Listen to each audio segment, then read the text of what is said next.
இப்படி முடி கொட்டிட்டு போச்சுன்னா, என் தலையில சுத்தமா முடியே இல்லாம போயிடும்னு என் தங்கச்சி வந்து அழாத குறையா வந்து இருந்தாங்க. ஸோ, அவளோட ஹேர் ஃபால் கண்ட்ரோல் பண்றதுக்கு நான் என்னென்ன ஃபாலோ பண்றேன்னு சொல்லி ஒரு சீரிஸா உங்க கூட ஷேர் பண்ணிட்டுருக்கேன். வெல்கம் டு ஒரு ஹெல்த்தி ஹேர் கேர் சீரிஸ். இன்னைக்கு டே 3.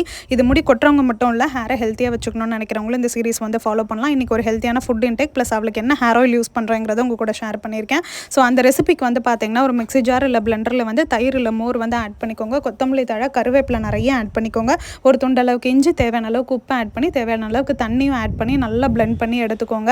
அந்த கருவேப்பிலையோட சக்கை இருக்கும்னு நீங்கள் நினச்சிங்க அப்படின்னா நீங்கள் ஃபில்டர் வந்து பண்ணிக்கலாம். கருவேப்பிலையோட டேஸ்ட்டு சுத்தமாக தெரியாது. என் தங்கச்சி கருவேப்பிலையே பிடிக்காது, ஆனால் அவளே வந்து டேஸ்ட் நல்லா இருக்குன்னு சொல்லி குடிச்சா. இந்த ட்ரிங்க் நீங்கள் டெய்லி கூட குடிக்கலாம். ஹேர் ஃபால் கண்ட்ரோலுக்கு ரொம்ப ஹெல்ப்ஃபுல்லாக இருக்கும். நாங்கள் அதான் ஃபாலோ பண்ணிட்டு இருக்கோம். அண்ட் ஹேர் ஆயிலுக்கு வந்து பார்த்தீங்கன்னா, நான் யூஸ் பண்ணுற same rosemary 3-in-1 hair oil தான் என்னோட தங்கச்சிக்கும் கொடுத்துருந்தேன். பர்டிகுலராக டே 3 அன்னைக்கு நல்லா ஆயில் நைட்டாக அப்ளை பண்ணிவிட்டு ஊற வச்சு நெக்ஸ்ட் டே ஹேர் வாஷ் பண்ணால் பிஃபோர் இந்த அளவுக்கு முடி கொட்டுச்சு. ஆஃப்டர் ஹேர் வாஷ்க்கு அப்புறம் சுத்தமாக ஹேர் ஃபால் வந்து இல்லை. அவள் செம்ம ஹாப்பி ஆகிட்டா. நீங்களும் ட்ரை பண்ணி பார்த்துட்டு உங்களோட ரிசல்ட்ஸை கமெண்ட் பண்ணுங்கள்.